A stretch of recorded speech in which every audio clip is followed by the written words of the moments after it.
नमस्कार, मैं पवन थलियारी एस्ट्रोवर्ड YouTube channel पे आपका स्वागत करता हूं।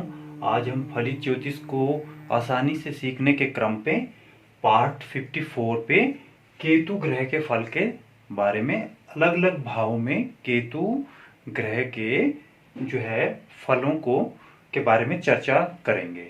हमने पहले गुरु के बारे में देख लिया, शनि के बारे में देख लिया, राहु के बारे में देख लिया और हमने अच्छे से विस्तृत में हर एक ग्रह में उनकी प्लेसमेंट को जो है अच्छे से उसमें चर्चा हमने कर ली है। और अब हम देखेंगे कि राहु के बाद केतु ग्रह किस तरह से फल करते हैं। अब राहु केतु के फल करने में दोनों में बिल्कुल आपस में उनका अंतर है। वो राहु अलग तरह की फल करते हैं, जैसे हमने देखा था कि वो स्वर भानु राक्षस से ही बने हैं। वही स्वर भानु राक्षस के ही दो अंग है, वो एक हेड है और एक टेल है। तो हेड हमने देख लिया, ब्रेन है, वो उस तरह से राहु फल करते हैं। अब हम देखेंगे केतु ग्रह। केतु ग्रह क्या है? हमारा धड़ है। तो धड़ है, ब्रेन तो है नहीं, है ना। तो ये बिल्कुल उसके उल्टे असर या फल करते हैं। जिस तरह से राहु करते हैं उस तरह से ये फल नहीं करते और ये जातक को बिल्कुल राहु के विपरीत जो है फल करते हैं। तो अब हम देखेंगे कि सबसे हर एक 12 के 12 भावों में केतु की प्लेसमेंट के बारे में चर्चा करने से पहले इस पार्ट में हम ये देख लेंगे कि असल में केतु ग्रह किस किस तरह से हमें फल करते हैं। फिर तो प्लेसमेंट के हिसाब से हम उसको लगा लेंगे, लेकिन पहले हमें ये समझ आना चाहिए कि ये है क्या, ग्रह है क्या और ये क्या करना चाहता है, इसकी स्पिरिट क्या है, ये समझना बड़ा जरूरी है। जब आपको ये चीज समझ में आ जाती है फिर तो आप कैसे भी उसको जो है लगा सकते हैं, किसी भी कुंडली पे कैसी भी प्लेसमेंट पे उसको लगा सकते हैं। लेकिन पहले आपके माइंड में ये मतलब क्लियर होना चाहिए कि केतु है क्या। जैसे हमने राहु के बारे में पढ़ा था कि राहु है क्या। अब केतु ग्रह को समझने के लिए हमने इसको दो पार्ट में हम समझेंगे। ए पार्ट में हम समझेंगे कि ये क्या क्या करता है या क्या क्या कर सकता है, और बी पार्ट में हम ये देखेंगे कि दूसरे ग्रहों को कैसे इफेक्ट करता है और उनके ग्रहों के साथ ये जो अन्य हमारे ग्रह हैं उनके साथ ये कैसा जो है इसके साथ इकट्ठे होने पे किस युति होने से किस तरह के फल में चेंज आता है या उनको क्या किस तरह से प्रभावित करता है ये। तो सबसे स्टार्ट करते हैं केतु ग्रह का फल, पार्ट 54। इसमें हम केतु के बारे में ही पढ़ेंगे कि केतु, अगर आपको ये समझ आ गया तो फलादेश करने में आपको कोई चिंता नहीं है, बिल्कुल आप आसानी से कर सकते हैं। अब आपको हर एक भाव का कारकत्व पता है, राहु का केतु का कारकत्व आज पता चल जाएगा और उस तरह से उसको लगा के हम फलादेश कर सकते हैं। तो केतु क्या है, हमने वो फर्स्ट पार्ट जो हमने जब राहु ग्रह को स्टार्ट किया था तो हमने स्टोरी जो हमने एक समझी थी कि स्वर भानु राक्षस से ये बने थे धड़, जब विष्णु भगवान ने उनका जो है धड़ का जो है सिर से अलग कर दिया था। तो धड़ जो है वो टेल है ना, ड्रैगन टेल क्या बना, केतु बना, और हेड ड्रैगन हेड क्या बना, राहु बना। अब ये क्या है, धड़ है। अब इस धड़ से ही आप असंख्य जो है आपके फलादेश में इसमें मदद मिलेगी। ये सारी चीजें अगर आपके दिमाग में रहेगी तो आप ये समझ लो कि आपको केतु ग्रह से संबंधित सारे के सारे फलादेश आपको आ जाएंगे। अब धड़ है तो धड़ क्या कर सकता है। धड़ आप ऐसे कॉमन सेंस अगर हम देखें तब भी हम क्या बोलेंगे कि धड़ क्या है। धड़ क्या है, इसमें ब्रेन तो है नहीं, अपनी सोच समझ तो कोई है नहीं। धड़ है, ये शारीरिक श्रम करके सारे इसमें अंग है, वो कर सकता है, शारीरिक श्रम कर सकता है, मेहनत कर सकता है, लेकिन दिमाग नहीं लगा सकता। दिमाग इसके पास है ही नहीं। इसीलिए जो है केतु ग्रह को क्या करते हैं, मोक्ष का भी, अभी हम पढ़ेंगे आगे, मोक्ष का भी जो है कारक ग्रह कहते हैं। क्योंकि ये क्या है, इसके पास दिमाग तो नहीं, ये दिमाग के आगे की सोच सकता है। जहां पे दिमाग सोचना बंद कर देता है वहां पे ये जो है सोचना स्टार्ट करता है। तो इसलिए इस ग्रह को मोक्ष से भी इसका संबंध जोड़ा गया, अध्यात्म और मोक्ष से भी इसको जोड़ा गया है। और जिस तरह से जब हम इसको बीमारियों की बात करेंगे, जब हम राहु इस बीमारियों को देखेंगे तो अब धड़ है, सिर नहीं है। जब सिर काटते हैं तो क्या होता है, बॉडी हिलती रहती है, जैसे छिपकली की पूंछ अगर वो काटो तो हिलती रहती है। इसी तरह से ये भी ड्रैगन टेल है, तो ये भी जब इसका सर काट दिया तो ये हिलता रहता है। तो जितने भी आपने बहुत सारे वो बीमारी आती है जिसमें शरीर हिलता कंपन होती रहती है, तो उनको केतु से वो लोग प्रभावित होते हैं। हमने इस तरह से भी देखना है, ये बीमारियां हम जब जोड़ेंगे आगे, तो जो कंपन वाली बीमारी है, हाथ हिलना, सिर हिलना, है ना, वो केतु से प्रभावित लोग हैं। तो आपने इस तरह से फलादेश को समझना है। तो अगर ये समझ जाते हैं हम, तो हम सारी चीजें, जितने भी चीजें हैं उनको समझ जाएंगे। तो धड़ को हमने समझ लिया, और ये पास्ट है सारा। केतु क्या है? सारी चीजें पास्ट है। जब भी आपने ये देखना, जब भी जिस भी जातक जो भी ऐसी पास्ट की बातें करता है, तो समझ लो कि उसको केतु की दशा अंतरदशा चली हुई है। इसमें क्या होता है कि आदमी हर एक चीज को ये करता है कि मैंने ऐसी गलती कर दी, नहीं तो मैं ऐसा होता, मैंने ऐसा नहीं किया तो ऐसा हुआ, या मैंने वैसा किया तो ऐसा हुआ। यानी सारी पास्ट चीजों को ही, पास्ट चीजों से ही वो नाता जोड़ के रखता है कि मेरे साथ ऐसा हुआ तब ऐसा हुआ। और इसका उल्टा पक्ष क्या होता है, जैसे जैसे अभी हम सारा क्लियर करते जाएंगे, आपको सारा क्लियर होता जाएगा कि केतु जो है हमेशा पीछे कोई नहीं लेकर जाता। यह केतु का काम है आगे ले जाना। तो आगे कब ले जाएगा? क्योंकि ये क्या है, मैंने एक जगह लिखा है, ये ध्वज है। ध्वज किसका कारक होता है? विक्ट्री का। तो इसका केतु क्या है? विक्ट्री। क्योंकि ऊपर को, इसका हमेशा ऊपर को रहता है, ये इसका हमेशा जो है ऊपर को रहता है, राहु नीचे को देखता रहता है ना। तो ये इसकी जब धड़ कटी तो ये यूं था ऊपर को, तो ये इसका ऊपर इंसान को भी ये ऊपर उठाने की प्रयास करता है। ध्वज का कारक, ध्वज तो क्या होता है, जब विक्ट्री होती तभी हम ध्वज फहराते हैं। तो ध्वज, तो ये क्या है, जब हम इन चीजों को छोड़ देगा, जब जातक को इसकी दशा अंतरदशा चले और वो पास्ट चीजों को जो है गिनाना या उसको माइंड में लेना छोड़ दे, तो वो क्या होगा, वो विक्ट्री उसको मिलेगी। बस ये आप समझे, एक दो तीन चीजें इसमें है, अगर आप वो समझ गए, मतलब हम उसको आज चर्चा में आज हमारे क्लियर अगर आपको हो जाता है, तो आप कोई भी केतु से संबंधित प्रश्न आएगा तो आप उसका समाधान कर लोगे। अब क्या है, सबसे पहले आपने ये समझना कि किसी भी भाव में जहां पे केतु क्या है, केतु एक मैंने लिखा है प्यास है, ये बहुत इंपॉर्टेंट है। एक तो ये पास्ट चीज और एक प्यास, ये बड़ा इंपॉर्टेंट है। क्या है, केतु एक प्यास है। प्यास का क्या मतलब है, अगर अध्यात्म रूप से हम समझे तो ये कहा जाता है, कुछ बुक्स में ऐसा कहा गया है कि जिस भाव में केतु होता है, आपकी कुंडली में जिस भी भाव में केतु है, अभी हम ये चर्चा नहीं कर रहे कि फर्स्ट में, सेकंड में, थर्ड में, जिस भी भाव में केतु है, उस भाव से जो भी कारकत्व हमें मिलते हैं, वो आप ये समझ लो कि पूर्व जन्म में आपने वो जो है एक्सट्रीम लेवल तक उसका उपभोग किया है ना। तो इस बारी वो आपको कम मिलेंगे, तो इस जन्म में तो वो नहीं मिलेंगे। जहां पे केतु होगा उस हाउस से आप इसको आराम से समझ लें, क्योंकि ये केतु बड़ा इंपॉर्टेंट है और केतु रोल प्ले करता है कुंडली में। और अगर हम उसको समझने में गड़बड़ी करेंगे तो फलादेश हमारा गलत हो जाएगा। आप ये समझे, मैं ये कहना चाह रहा हूं कि केतु क्या है, जिस भी भाव में होगा, 1 से लेके 12 तक जिस भी भाव में आपके केतु है, आप ये समझें कि वहां उस भाव से संबंधित आपको जो कारकत्व वहां पे है, मान लो 7th हाउस में है या 5th हाउस में है, मान लीजिए 5th हाउस में आपके केतु है, तो आपको संतान की हमेशा, संतान नहीं होगी आपके, तो संतान की आपको हमेशा, या होगी तो आपको क्या रहेगी, उसकी जो एक प्यास रहेगी कि होती संतान। या 7th हाउस में केतु होगा तो आपको मैरिज की जो है इच्छा हमेशा रहेगी, वो आपको मिलेगी नहीं, है ना। तो क्यों नहीं मिलेगी, कि ये कहा जाता है कि पिछले जन्म में आपने उस हाउस से संबंधित जो है बहुत अधिक उसकी जो है उपभोग कर लिया है, भोग कर लिया है उसका, तो अब वो जो है इस जन्म में आपको नहीं मिलेगी, ये कहा जाता है। आध्यात्मिक रूप से शास्त्रों में इस तरह से लिखा गया है। तो इसको समझना कैसे है, इसको हम बहुत आसानी से समझ सकते हैं। इसके दो पक्ष हैं। तो ये हो गया कि आपको वो चीज नहीं मिलेगी, आपको प्यास रहेगी उस चीज की सारी इस जन्म में, क्योंकि आपने वो भोग कर लिया है पिछले जन्म में। अब इसका पॉजिटिव पक्ष क्या हो सकता है? पॉजिटिव पक्ष ये हो सकता है कि आप पे उस हाउस से संबंधित, क्योंकि आपने पिछले जन्म में वो जो है बहुत भोग किया है, तो आप में उसमें नेचुरल टैलेंट है, उस चीज में आपका नेचुरल टैलेंट है, आपने वो पिछले जन्म में बहुत भोग किया है, तो आपको बहुत अच्छे से आता है वो सारी चीज। तो अगर आप उसको समझें उस तरह से, तो आप उसका फायदा उठा सकते हैं।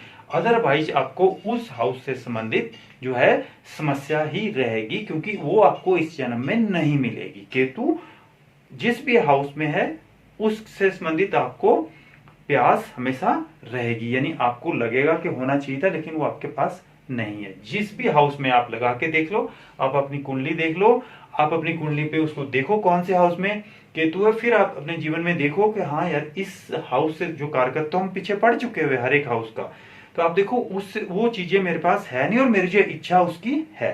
तो इस तरह से आपने केतु को लगाना है, बिल्कुल आसान आपको हो जाएगा। एक तो केतु प्यास हो गया। पास्ट मैं कहता हूं कि जब हम इस चीज को छोड़ दें कि मेरे साथ ऐसा बुरा हुआ तब ऐसा हो रहा है, मेरे साथ अगर मैं ऐसा करता तो मैं ऐसा होता, उन चीजों को छोड़ के जो टैलेंट आपके पास है और आप उसके हिसाब से आगे बढ़े, पिछला आप कोई भी आप माइंड में ना रखे, तो आपको केतु विक्ट्री भी दिलाता है। मैं ये कहना चाह रहा हूं केतु को नेगेटिव नेगेटिव नहीं है, केतु राहु की तरह नहीं काम करते, केतु विक्ट्री भी दिलाते हैं। केतु ध्वज है, ये बिल्कुल ये फास्ट करते हैं, ये फास्ट करते हैं अपने 7 साल की इनकी महादशा होती है और 7 साल में आपको ये बिल्कुल राइज करा सकते हैं। लेकिन अगर आप इसका मैनेजमेंट समझ गए तो ही ये हो सकता है। इसीलिए ज्योतिष जो है हमें मेरा हमेशा मैं कहता हूं कि इसका हमने फायदा उठाना है, ना कि हमने इसके भ्रम में पड़ना है कि ये मुझे ऐसा है तो मुझे नुकसान होगा। वो हो चुका जो होना था, वो तो आपके जन्म आपके हाथ में उसका कुछ भी नहीं, कंट्रोल नहीं है। आपके जन्म के समय जो जो जिस तरह की ग्रह जो है कि व्यवस्था थी वो आपकी बन चुकी है। अब आप ये देखो कि आप उसका फायदा कैसे उठा सकते हैं। तो केतु का हम फायदा भी उठा सकते हैं। तो आपने ऑब्जर्व करना, अभ्यास करना, आप देखेंगे कि जो लोगों का केतु की दशा अंतरदशा चलती है वो हमेशा एक पुरानी का अपना बखेड़ा लेके हमेशा जब बात करेंगे तो पुरानी बातों का कि मुझसे साथ ऐसा खराब हुआ, मेरे पिताजी ने ऐसा किया, मेरे मदर ने ऐसा किया, मेरे ब्रदर ने ऐसा किया, इस तरह से ही ये जो है बातें वो लोग करते रहते हैं और वो इसलिए उनका जीवन जो है खराब होता है। अगर वो उनको छोड़ दें तो बिल्कुल आगे वो जाएंगे। मैं कहना चाह रहा हूं कि अगर हम उस चीज को छोड़ दें तो आपको विक्ट्री भी है, आपका उसके आगे फिर आप बिल्कुल आपकी विजय है। तो इस तरह से हम देखेंगे। और दूसरा पॉइंट हम ये देखेंगे कि एक तो हमने ये देख लिया कि ये उस हाउस से संबंधित जो है हमें कमी रखेगा, हमें हमेशा उसकी इच्छा रहेगी। और उसके बाद आप देखो क्या है, ये अध्यात्म का है, वैराग्य का है। अध्यात्म का है, केतु एक ऐसा ग्रह है जो आपको एक्सट्रीम अध्यात्म तक ले जाएगा। वो क्यों ले जाएगा? क्योंकि ये जो है जो गुरु जैसे ग्रह हैं वो क्या है, मैंने लिखा होगा इसमें कहीं अभी आएगा कि गुरु क्या है, धर्म के हिसाब से कार्य करते हैं और केतु धर्म से भी आगे का कार्यक्रम करते हैं। तो इसलिए ये अध्यात्म और मोक्ष की तरफ ले जाते हैं। मोक्ष में जाने के लिए धर्म के अगला स्टेप है। तो जो गुरु ग्रह है वो धर्म तक ले जाता है आदमी को, लेकिन मोक्ष तक जाने में केतु की सपोर्ट चाहिए। तो इसलिए ये बहुत ही इंपॉर्टेंट जो हमारा ग्रह होता है। अब आप देखें ये क्या है, वैराग्य का है ना। जो वैराग्य का ग्रह है ये हमेशा जो है इस तरह से रहना चाहता है, वैराग्य में रहना चाहता है ये, और इसमें इसको आनंद नहीं आता। तो मोक्ष है, हमने बात कर दी। असंतुष्ट है क्योंकि ये जिस भी भाव में होगा, मैंने जैसे कहा ये प्यास है, असंतुष्टि रहती है उस भाव से, कारकत्वों की जीवन में असंतुष्टि रहती है और आदमी उसको हमेशा उसको चाहता है कि और होनी चाहिए थी, लेकिन वो उसके पास होती नहीं। और एक रिश्ता, जब हम रिश्ता देखेंगे, जैसे हम देखते हैं 4th हाउस से मदर, 5th हाउस से संतान, 3rd हाउस से हमारा छोटे भाई बहन, 2nd हाउस से कुटुंब। तो जिस भी हाउस में आपके केतु है वो रिश्ता आपका, आपने इस तरह से इसको लगाना है ना। जो 3-4 पॉइंट्स मैं बता रहा हूं वही हमने आगे लगाने हैं। अगर आप उसको अच्छे से समझ गए तो आप समझ लो केतु की आपको फलादेश बहुत अच्छे से आ गया। एक तो हमने प्यास के उस हाउस से संबंधित आपको प्यास रहेगी। पास्ट की बातें आपने नहीं करनी है, नहीं तो आपका फ्यूचर खराब हो जाएगा। अब तीसरी बात हम ये बोल रहे हैं कि जिस भी ये रिश्ते जिस भी हाउस में है और जो वो हाउस रिश्ते को रिप्रेजेंट करता है, उससे संबंधित आपको क्या समस्या रहेगी कि ना वो रिश्ता पकड़ा जाएगा ना छोड़ा जाएगा। आपको ऐसा रहेगा कि ना मैं ये छोड़ पा रहा हूं इस रिश्ते को, ना ही, जैसे मान लो मैरिज हाउस में आपके ये आ गया। पहले तो ये हमने बोला कि ये होने नहीं देगा, आपको रहेगा कि मैंने मैरिज करनी थी करनी थी करनी थी, करनी करनी करनी रहेगी आपको, होगा आपसे नहीं। लेकिन अगर होगी गई फिर भी क्या होगा, ऐसा रिश्ता बनेगा ना तो आपसे छोड़ा जाएगा ना आपसे निभाया जाएगा। जैसे मैंने कहीं लिखा होगा यहाँ पे कि ये ऐसा रिश्ता जो ना तो पकड़ा जाए ना ही छोड़ा जाए, ऐसा रिश्ता केतु बनाता है जिस भी हाउस में होता है। मान लो पिता के 9th हाउस में आपके केतु आ रहे हैं तो आपके पिता के साथ संबंध ऐसे खराब रखेगा ये कि ना तो आपसे छोड़ा जा रहा है ना आपसे वो पकड़ा जा रहा है ना। ये केतु रिश्ते को इस तरह से करता है। और जिस हाउस का होता है उसमें हमने बात कर ली कि वो उसमें जो है हमें सेटिस्फेक्शन नहीं होती। और ये इंट्यूशन पावर है, हमने बोला कि क्या बोला, क्योंकि ब्रेन तो इसके पास है नहीं, ये इंट्यूशन पावर से काम करता है, ब्रेन से कभी काम नहीं करता। इससे होता क्या है कि केतु की जब भी दशा अंतरदशा चले तो ये लोग जो है इनके पास ब्रेन तो है नहीं, है ना, केतु के पास ब्रेन तो है नहीं, तो इन लोगों के पास शरीर है, ये काम कर सकते हैं, हार्ड वर्क कर सकते हैं, तो इनको किसी दूसरे का ब्रेन की आवश्यकता होती है। यानी अगर आप किसी, मान लीजिए बच्चे के आपके वो चल रहा है केतु की महादशा चल रही, तो बच्चा हार्ड वर्किंग तो होगा, लेकिन उसे ये नहीं पता चल रहा है कि मुझे क्या करना चाहिए, मुझे कौन सी स्ट्रीम लेनी चाहिए, मुझे कहाँ पढ़ना चाहिए, कहाँ नौकरी करनी चाहिए। उस स्थिति में उसको जो है परिवार के दूसरे जो सदस्य द्वारा उसको गाइड करना चाहिए। अगर इसको गाइडेंस मिल जाए तो केतु आपको विक्ट्री दिलाएगा। मेरा पॉइंट ये कहने का है कि इसके साथ विक्ट्री जुड़ी है, अगर हम इसका मैनेजमेंट कर लें तो विक्ट्री विक्ट्री है आपको, बिल्कुल आप जो है टॉप पे जाएंगे, केतु टॉप पे ले जाता है, ये पीछे नहीं छोड़ता, बिल्कुल आपको बिल्कुल विक्ट्री आपको दिलाएगा। तो इस तरह से क्या है, ये इंट्यूशन पावर है, ब्रेन इसके पास नहीं है तो इंट्यूशन पावर है वो, तो इंट्यूशन पावर ब्रेन से भी आगे की स्थिति है कि जो ब्रेन ना काम करके फिर भी आप सारी चीजों का पता लगा रहे हैं, तो यानी आप बहुत अच्छे हैं। लेकिन आपको गाइडेंस की जरूरत है कि आपने इस पावर को आप इस दिशा में लगाएं। तो इस तरह से इसका मैनेजमेंट केतु का बहुत आवश्यक रहता है। 3, 6, 11 भाव में ये अच्छा होते हैं, राहु भी उनमें होते हैं, राहु 10 में भी अच्छा होते हैं, केतु 10 में इतने अच्छे नहीं होते, लेकिन 3, 6, 11 में तो ये अच्छे होते हैं। अब इसकी वृश्चिक और धनु हमने पीछे पढ़ा था, पार्ट फर्स्ट में पढ़ा था, ये उच्च राशियां हैं। वैसे राहु केतु की इतना उच्च नीच का मैंने पहले भी हमेशा कहता हूं कि इतना नहीं देखा गया है, लेकिन आप भी अभ्यास करें, बुक्स में ये लिखा है, इसलिए मैं आपको यहाँ पे बताना उचित समझता हूं कि ये वृश्चिक और धनु इसकी उच्च राशियां है। कुछ ऋषियों ने वृश्चिक मानी है, कुछ ने धनु मानी है ना। तो आप भी अभ्यास करें कि कौन से में ये उच्च के रहते हैं, और वृष और मिथुन में ये इसकी नीच राशियां हैं। कुछ लोग वृष में मानते हैं, कुछ लोग मिथुन में मानते हैं, नीच राशियां हैं। वैसे जो है जो प्रैक्टिकली ये देखा गया है कि ये उच्च नीच का इस तरह का कोई ये छाया ग्रह है, ये ना तो इसे दृष्टियां इसकी इतनी असर करती, ना ही ये उच्च नीच इतना असर करते हैं। लेकिन जहां पे ये होते हैं वहां पे ये बहुत असर करते हैं, बहुत अधिक असर करते हैं। और ये ध्वज विक्ट्री हम बात कर चुके, और 42 वर्ष के बाद भाग्य होता है जो है 42 वर्ष के बाद जो है आपके भाग्य में, वैसे ये लेट करता है केतु 65 मैंने कहा था पहले भी, लेकिन 42 वर्ष के बाद कुछ लगने लगेगा। वैसे तो ये 65 ईयर के बाद भाग्य होता है, लेकिन मैंने 42 इसलिए लिखा कि 42 ईयर के बाद कुछ जो है ये अच्छे फल करने शुरू कर देता है। अच्छे फल तो ये 65 के बाद करता है पूर्ण रूप से। तो ऐसा नहीं है कि मैं पहले 65 बोला था आज 42 बोल रहा हूं, ऐसा नहीं है। ये क्या है कि ये 42 के बाद जो है कुछ अच्छे फल करने शुरू कर देता है, लेकिन पूर्ण रूप से 65 के बाद ही करता है, बहुत लेट भाग्य उदय करता है। और गुप्त विद्या का ज्ञान, जिस तरह के जितने भी गुप्त विद्याएं हैं, तंत्र मंत्र, जो भी ऐसी जो विद्याएं हैं जिनका सार्वजनिक रूप में जिनको जो है अध्ययन नहीं किया जाता, वहां पे केतु का ही रोल आता है। जब भी इसकी दशा अंतरदशा है और अगर उसकी उस तरह से कहीं विद्या के स्थान से प्लेसमेंट हो जाती है तो आपको उन क्षेत्रों में जो है आपका ज्ञान आपको होगा।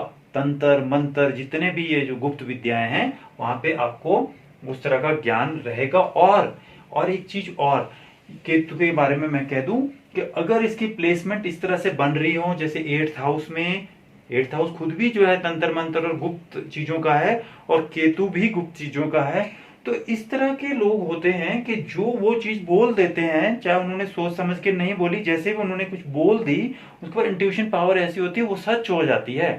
बहुत सारे लोगों को आपने देखा होगा कि उन्होंने बोला कुछ और वो हो गया। तो ये लोग इस तरह के होते हैं, इनके पास इस तरह की एक जो है पावर रहती है, इंट्यूशन पावर बोल सकते हैं आप, या एक उनके पास ऐसी, उन्हें भी ऐसा कोई ऐसा नहीं है कि उन्होंने कोई सिद्धि प्राप्त करी फिर हुआ, उनके पास एक पावर इस तरह की केतु की वजह से रहती है कि वो जो भी चीज बोले अगर, तो वो हो भी जाती है, सच भी हो जाती है जिस भाव में होगा। और एक चीज और आप देखें, ये जो 3-4 चीजें जो मैं लगा के बता रहा हूं आप, वो आप देखें। एक तो हमने बात करी कि जहां पे होगा वहां पे आप वो रिश्ता आपसे पकड़ा नहीं जाएगा, ना छोड़ा जाएगा। दूसरा ये कि प्यास वाला नहीं आपने भूलना, उस हाउस से संबंधित आपको हमेशा एक प्यास रहेगी कि होना चाहिए था, हो रहा नहीं है ना। अब तीसरी चीज जो हमेशा याद रखनी है हमने, ये वाली रखनी है हमने, कि जिस भाव में केतु है आप देखो, वो जो जिस बॉडी पार्ट को रिप्रेजेंट करता है वहां चोट का निशान होगा। केतु क्या है, मंगल की तरह काम करता है, तो मंगल भी चोट दुर्घटना का कारक ग्रह है, तो चोट जरूर लगाता है केतु, या सर्जरी से वो अंग आपका निकालना पड़ता है, या वहां पे चोट का निशान होता है। जिस भी हाउस में आप देख लो, आप तो आपने, अगर आप मेरा जो ये सारे पार्ट शुरू से देख रहे हैं तो आपको सारा पता होगा कि हम किस तरह से बात कर रहे हैं। तो जो भी भाव जिस अंग को रिप्रेजेंट करता है वहां पे केतु, आपकी जिस हाउस में भी केतु है तो वहां पे आपको या तो सर्जरी करानी पड़ेगी या आपके चोट का निशान होगा। जैसे मान लीजिए केतु फर्स्ट हाउस में है, तो आप फर्स्ट हाउस किसको रिप्रेजेंट करता है, सिर को रिप्रेजेंट करता है, तो आपके माथे पे, सिर पे चोट का निशान होगा, या आपके कोई सर्जरी कराने की आवश्यकता पड़ी होगी, कुछ ना कुछ वहां पे जो है होगा ही होगा, चोट लगेगी ही लगेगी। तो ये हो गया सर, मैंने लिखा है चोट, सर्जरी, डिसीजन मेकिंग पुअर। अब ये क्यों लिखा, क्योंकि ब्रेन तो है नहीं, इंट्यूशन ही इंट्यूशन है, तो डिसीजन मेकिंग पुअर रहती है इनकी, इसीलिए मैंने कहा था कि इनको सपोर्ट चाहिए, गाइडेंस चाहिए। अगर इनको गाइडेंस मिल जाती है तो ये बहुत टॉप क्लास के बनते हैं। डिसीजन मेकिंग पुअर रहती है इनकी, तार्किकता में नहीं पड़ता ज्ञान से आगे, क्योंकि ये लोग क्या है, रीजनिंग इनके पास है नहीं, रीजनिंग इनके पास नहीं, तो ये क्या करते हैं, ज्ञान से आगे की बात होती है इनकी, क्योंकि रीजनिंग जहां लगती है वो तो ज्ञान है ना, कि ये नहीं तो वो, ये नहीं, ये उससे आगे की सोचते हैं, इसीलिए ये मोक्ष को प्राप्त करते हैं। तो ये इनका एक अच्छा पक्ष भी है तो एक खराब पक्ष भी है ना। और शारीरिक काम करने में आगे, शारीरिक, क्योंकि ब्रेन तो है नहीं, ब्रेन वाले काम ये नहीं करते, ये क्या कौन से काम करते हैं, ये काम करते हैं शारीरिक काम, जिसमें शारीरिक जो है आवश्यकता होती है, वैसे कामों में इनको सफलता मिलती है, दिमाग वाले कामों में इनको सफलता नहीं मिलती। और ये क्या करते हैं, केतु काट छांट कर फल करता है। हाँ, ये भी इंपॉर्टेंट है, ये जिस भी भाव में होंगे या जिस ग्रह के साथ होंगे, है ना, तो उस ग्रहों के फलों को ये काट छांट के आपको देंगे, उस तरह से नहीं देंगे जिस तरह से उसने कर्म देना था, उसमें अपने हिसाब से, अपने कारकत्वों के हिसाब से दूसरा ग्रह के जो फल आपको मिलेंगे। तो केतु जिस ग्रह के साथ होंगे तो आप ये समझ लो कि उस ग्रह के फल भी वो ग्रह अपने हिसाब से उतने नहीं दे पाएगा, केतु उसमें जो है कैंची चलाते हैं। और गाइड की आवश्यकता, ये हमने बात कर ली। फास्ट रिजल्ट, केतु फास्ट रिजल्ट देते हैं, ये बात आपने हमेशा देखना, एकदम से ले जाते हैं, तो इसलिए कई बार उसमें गलतियां भी हो जाती हैं। गलतियां ऐसी हो जाती है कि डिसीजन गलत हो जाते हैं। मान लीजिए केतु की महादशा चली तो ऐसा इंसान ही फंस गया, कुछ गलत काम में फंस गया, गलत का इन द सेंस उसने जल्दी जल्दी डिसीजन ले लिया, फास्ट उससे करा दिया, उसको बाद में पता चला ये तो गलत हो गया, तो इस तरह से वो गलत भी हो जाता है। कई बार आपने देखा होगा बहुत सारे बच्चों से या छोटी उम्र के लोगों से, केतु की महादशा आई, उससे गलत डिसीजन हो गया, कुछ गलत हो गया, जल्दी जल्दी में उसने गलत कर दिया, तो ये गलत कराता है जल्दबाजी में, है ना। तो ये फास्ट रिजल्ट देने वाला है, इसलिए वो गलतियां होती है। तो अगर हम उसमें थोड़ा सा सावधानी से काम करें तो ये आपको विक्ट्री भी दिलाएगा। तो गुरु क्या है, धर्म का है, तो केतु मोक्ष का है, हम बात कर चुके। गुरु से भी आगे की स्टेप है केतु, मोक्ष। बार बार निर्णय बदलेगा, क्योंकि डिसीजन मेकिंग पुअर होती है, तो निर्णय पहले कुछ किया, ये कर लेता हूं, बाद में डिसीजन मेकिंग आती है कि नहीं यार ये नहीं, ये कर लेता हूं। आपने बहुत सारे बच्चों को, औरों को देखा होगा, या कुछ पढ़ाई करने लगते हैं, फिर बाद में छोड़ देते हैं, ये नहीं इसमें नहीं कुछ मजा आया, दूसरा करते हैं। ऐसे ही नौकरी का होता है, एक नौकरी करने लगे बाद में सेटिस्फेक्शन नहीं, क्योंकि ये असंतुष्टि का कारक है। जिसमें भी आप असंतुष्टि मिलेगी तो आप ये नहीं तो वो दूसरा कर लेते हैं, तो कभी आप संतुष्ट नहीं हो पाते, ना कार्य में, ना नौकरी में, ना जहाँ पे भी केतु का प्लेसमेंट होगी उस हिसाब से आपको समस्याएं आएगी। और ये छोटी मशीनों का कारक है, जैसे राहु मैंने बात करी थी, बड़ी मशीनों का कारक है। बड़ी बड़ी जितनी भी मशीन्स होती हैं, आपको वहां पे फायदा या उसका नुकसान प्लेसमेंट के हिसाब से होगा, वो राहु की, तो वो बड़ी मशीनों का कारक है। जबकि केतु किसका है? छोटी मशीनों का कारक है, जैसे मोबाइल, लैपटॉप, छोटी मशीन है ना, उनका कारक है। तो वहां पे आपको अगर केतु की प्लेसमेंट अच्छी हुई तो वहां पे आपको फायदा भी ये देंगे, नहीं तो आपको बड़ी मशीनों का ये कारक नहीं है। और ऐसा रिश्ता ये हम बात कर चुके, जो पकड़ा जाए ना ही छोड़ा जाए, तो ये हम बात डिटेल में बात कर चुके। तो ये 3-4 पॉइंट और जो है छोटे छोटे और पॉइंट्स है, उनको अगर हम माइंड में रखेंगे तो जब हम फलादेश करेंगे तो हम बिल्कुल आसानी से फलादेश, इसलिए मैं इसको अलग से बनाना चाह रहा था क्योंकि ये इंपॉर्टेंट है। अब तो हमने आप समझ के हुए हम किस तरह से लगाते हैं, जैसे फर्स्ट हाउस में लगाना होगा तो हमने इन चीजों को लगाना है, सेकंड हाउस में हमने इन्हीं चीजों को लगाना है, हमने देख लिया 3, 6, 11 में ये अच्छा होते हैं, तो ये अब ये आसान हो जाएगा। तो ये अगर हमें आता है तो हम जो है कुछ भी जो है अच्छे से कर लेंगे। लेकिन केतु को समझना पहले बड़ा जरूरी है कि एक तो क्या है, ये हेडलेस है, धड़ है, ड्रैगन टेल है, तो ये उस तरह से ही काम करेगा, ब्रेन है नहीं, डिसीजन मेकिंग पुअर होगी। और इसको जो है पुराने जो है पूर्व जन्म से जोड़ा जाता है कि हमारे को उस हाउस से संबंधित हमने भोग, पूर्ण भोग पिछले जन्म में कर लिया है, तो इस जन्म में राहु वहां पे राशनिंग करने को आए हैं, यानी हमें वो आप कम देंगे। तो आपको क्या रहेगी, उसकी इस जन्म में प्यास रहेगी कि ये मेरे जीवन में होना चाहिए था लेकिन वो आपके पास नहीं है। जैसे आपके पास कई बार सब चीजें होती है तो आपको लगता है कि यार मेरे पास संतान होनी चाहिए थी, अब पैसा भी है, बंगला भी है, कार, सब कुछ है आपके पास, लेकिन फिफ्थ हाउस में अगर केतु है तो आपको वो प्यास रहेगी कि यार संतान होती तो मैं पता नहीं क्या करता। सेवंथ हाउस में है तो आपके पास सारी चीजें होगी, मैरिज लाइफ डिस्टर्ब होगी या होगी नहीं मैरिज, तो आपको वो एक प्यास रहेगी कि अगर मैरिज लाइफ भी होती तो मेरा एक सब कुछ ठीक हो जाता। राहु उस चीज को इस जन्म में कम करने को आए हैं। तो लेकिन अगर हम उन चीजों को छोड़ के ढंग से मैनेजमेंट कर ले तो केतु हमें टॉप पे भी ले जाता है। तो इस तरह से अब हम देखेंगे, ये हमने ए पार्ट पढ़ लिया कि किस तरह से राहु फर्क जो है फलादेश में चेंज लाते हैं। और अब हम अगले पार्टों में देखेंगे कि फर्स्ट हाउस में होंगे तो कैसा फल होगा। अब हम देख लेते हैं पार्ट बी में कि अगर ये दूसरे ग्रहों को कैसे प्रभावित करता है, थोड़ा थोड़ा देखेंगे, थोड़ा आइडिया के लिए आपको थोड़ा आइडिया मिल जाए कि जैसे सूर्य को राहु क्या करेगा। सूर्य के साथ अगर राहु हो, या है ना, सूर्य के साथ राहु आपकी कुंडली में है तो क्या करेंगे, पिता के साथ जो है आपका, मैंने कहा पिता वो सामाजिक छवि खराब करेंगे, पिता की छवि को खराब करते हैं। राहु क्या पिता को रिप्रेजेंट करते हैं और आपकी जो है आपकी जो गुडविल होती है उसको रिप्रेजेंट करते हैं, तो वहां पे वो धब्बा लगाते हैं। यानी कि केतु क्या करता है, उन चीजों को कम कर देते हैं।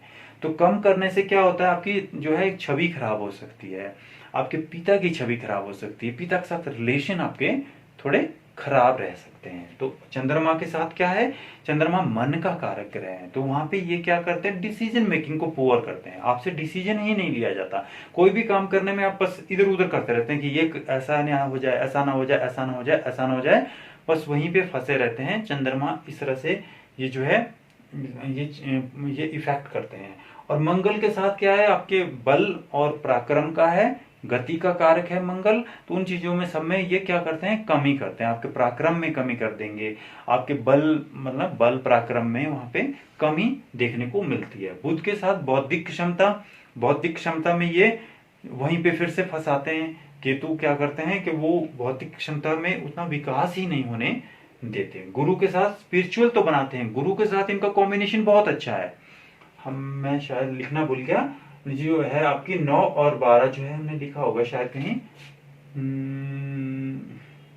धनु और मीन, इसमें शायद लिखा है कहीं पे, धनु और मीन राशियों पे ये जो धनु गुरु की जो राशियां हैं वहां पे अच्छा फल करते हैं। जैसे हमने बोला 3, 6, 11 में अच्छा फल करते हैं, और धनु और मीन राशियां जो गुरु की है वहां पे अच्छा फल करते हैं। गुरु के साथ इनकी अच्छी जो है कॉम्बिनेशन बनता है, गुरु धर्म का है और ये मोक्ष का है, तो ये गुरु धर्म तक लेके जाते हैं और ये आगे मोक्ष को आपको पहुंचा देते हैं। तो ये क्या करते हैं कि स्पिरिचुअल बनाता है। एक तो पर ज्ञान में तो ये कमी कर सकता है, क्योंकि ज्ञान, इसके पास ब्रेन नहीं है, ये ज्ञान कम करता है दूसरे का भी, लेकिन ये अध्यात्म का है, मोक्ष का है, तो इसलिए ये आगे और बुद्ध गुरु के साथ इसकी कॉम्बिनेशन अच्छा बनता है। ज्ञान में तो कमी कर सकता है, ऐसा नहीं मैं कह रहा, ज्ञान में कमी करेगा, जो गुरु के जो ज्ञान संबंधित जो कार्य करते हैं उनमें कमी लाएगा, लेकिन जो स्पिरिचुअल जो चीजें हैं उनमें ये आगे ले जाएगा। शुक्र के साथ होगा तो नहीं अच्छा होगा, क्या होगा, वैवाहिक जीवन में परेशानी लाता है, या विवाह होने नहीं देता, उसमें होने के बाद समस्या लाता है, तो उस तरह से आपको देखा जा सकता है। और शनि के साथ क्या करता है, शनि के साथ आपके जो नौकरी और व्यवसाय में ये प्रॉब्लम क्रिएट करता है। जो भी आप व्यवसाय कर रहे हैं वहां पे आएगा, अगर आप नौकरी कर रहे हैं तो वहां पे आपको समस्या ही समस्या थोड़ी ये क्रिएट करता है। तो इस तरह से राहु का अन्य ग्रहों के साथ किस तरह का प्रभाव रहेगा हमने शॉर्ट में थोड़ा आइडिया के लिए समझा। तो इस अब हम अगले पार्ट में इसको लगा के देखेंगे कि अगर फर्स्ट हाउस में आपके केतु है तो ये किस तरह का फल करेगा। लेकिन हमारा बेसिक तो यही रहेगा जो आज हमने पार्ट 54 पे समझा है, चर्चा करी है। तो मुझे आशा है कि आपको ये जो है आज का पार्ट अच्छा लगा होगा। तो काइंडली आप इसको शेयर करें, लाइक करें, सब्सक्राइब करें। थैंक यू, नमस्कार।